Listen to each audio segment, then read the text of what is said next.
Hello people, welcome to R SGT series. So ఇవాళ మనం vitamins ఒక టేబుల్ని కోర్స్తో సహా ఈజీగా ఎలా గుర్తుంచుకోవాలి అనేది తెలుసుకుందాం.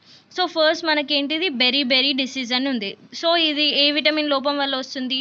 థియామిన్ అనే విటమిన్ లోపల వల్ల వస్తుంది. సో దీన్ని మనం ఎలా గుర్తుంచుకోవాలి అని అంటే, బెరీ అనేది ఒక డిసీజ్ లాగా కాకుండా ఫ్రూట్ లాగా. బెరీ ఫ్రూట్ అనేది చాలా తీయగా ఉంటుంది. థియామిన్ అంటే తీయగా అని గుర్తుంచుకోవాలి. సో ఇది B1 class vitamin. So berry అనేది తీయగా ఉంటుంది అలా. దాని తర్వాత రైబోఫ్లేవిన్.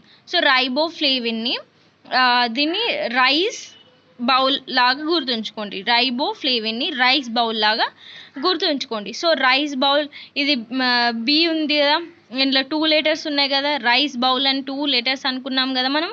ఇక్కడ రైస్ బౌల్ అని 2 letters ఉన్నాయి కాబట్టి ఇది 2 అన్నట్టు అలా. సో మనం బౌల్ని తెలుగులో ఏమంటాం? బౌల్ని మనం తెలుగులో గంజు కానీ ఏదన్నా గంజు అని అంటాంగా. సో గ్లాసిటీస్ని మనం ఏమనుకోవాలి? ఒక గంజు అని అట్లా గుర్తుంచుకోండి. అండ్ దెన్ మనం నెక్స్ట్ వచ్చేసి నియాసిన్. సో నియాసిన్ అనే విటమిన్ లేకుంటే మనకి ఏ డిసీజ్ వస్తుంది? పెల్లాగ్రా. సో నియాసిన్కి పెళ్ళే కాదు, ఇది పెల్లాగ్రా అని పెళ్ళే కాదు. నియాసిన్కి పెళ్ళే కాదు, లేదంటే నీకు పెళ్ళి కాదు. నియాసిన్ అంటే నీకు పెళ్ళి కాదు అనేది అట్లా గుర్తుంచుకోండి. సో ఇది మళ్ళీ B3 అని ఎలా గుర్తుంచుకోవాలంటే, ఎన్కి మనకి ఎన్ని గీతలు ఉంటాయి? 3 గీతలు ఉంటాయి కదా. సో ఇది B3 అని అట్లా గుర్తుంచుకోండి. దాని తర్వాత నెక్స్ట్ వచ్చేది pyridoxine and cyanocobalamin, then folic acid. So దీన్ని PYCY4.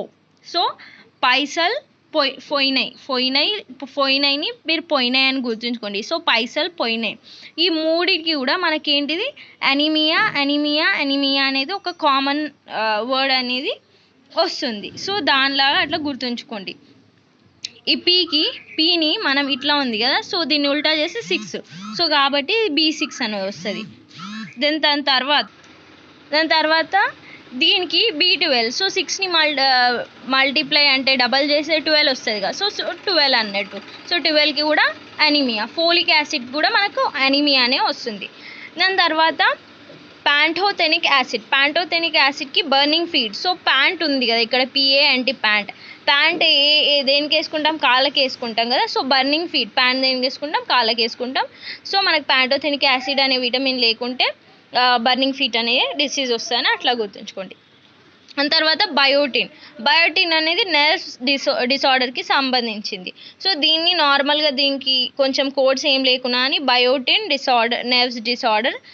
బయో అనేది నరాలతోటి ఉంటుంది కదా, మన జీవనం అనేది నరాలతోటి సాగుతుంది. సో అట్లా ఒకటి గుర్తుంచుకోండి. దాని తర్వాత నెక్స్ట్ వచ్చేసి ఆస్కార్బిక్ యాసిడ్ స్కర్వీ. సో ఇక్కడ SCOR స్కోర్ ఉంది, ఇక్కడ SCUR స్కోర్ ఉంది. సో ఈ స్కర్ని ఇవన్నిటిని రెండింటిని ఒకటే వర్డ్ లాగా, స్కోర్ లాగా అని స్కర్ లాగా అని అట్లా గుర్తుంచుకొని ఆస్కార్బిక్ యాసిడ్ ఏదైతే విటమిన్ C ఉంది, ఇది లేకుంటే మనకి స్కర్వీ డిసీజ్ అనేది వస్తుంది. సో ఇది. దాని తర్వాత నెక్స్ట్ రెటినాల్ అనేది మనకు తెలుసు. రెటీనా అనేది మన కంట్లో ఉంటుంది కదా. సో ఇది మనకి రెటినాల్ లేకపోతే ఐ డిసీజ్ కానీ స్కిన్ డిసీజ్ కానీ వస్తాయి అనేది గుర్తుంచుకోండి. దాని తర్వాత నెక్స్ట్ వచ్చేసి క్యాల్సిఫెరాల్. సో ఇది విటమిన్. క్యాల్సియం అంటే తెలుసు కదా, క్యాల్కులేటర్. సో క్యాల్కులేటర్లో మనకి ఏది చేసినా, ఏ ప్రాబ్లం చేసినా ఎట్లా వస్తుంది? రైట్ వస్తుంది. సో రికెట్స్ని మనం రైట్ అని అనుకుంటే, సో ఇక్కడ ఏమవుతుంది? క్యాల్సిఫెరాల్ డి విటమిన్ ఏదైతే ఉందో దానికి రికెట్స్ అని గుర్తుంచుకోండి. దాని తర్వాత నెక్స్ట్ టోకోఫెరల్. ఇది fertility related disorder. So feral ఇక్కడ ఉంది, ఇక్కడ కూడా ఫెర్టిలిటీ ఉంది. సో ఇది కామన్ ఉంది కాబట్టి ఇది ఈజీగా గుర్తుంచుకోవచ్చు. దాని తర్వాత ఫెలిక్వెనోన్.